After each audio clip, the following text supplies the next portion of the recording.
एवढे ऐकल्यावर येणाऱ्या श्रावण मासात गोकर्णाने पुन्हा एकदा भागवत कथेचे वाचन केले.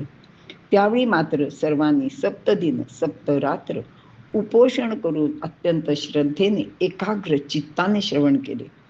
नारदा, तुला ऐकायचंय त्यावेळी काय झाले?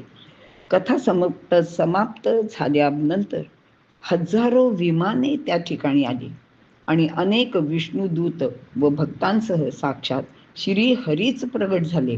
मोठा जय जयकार झाला, पुष्पवर्षाव झाला. भगवंताने स्वतः पांचजन्य शंख वाजवला आणि त्या गोकर्णाला दृढ आलिंगन दिले. सर्व श्रोतृवर्गाला घनश्याम पितांबरधारी किरीट मुकुट युक्त चतुर्भुज करून विमानात बसवले.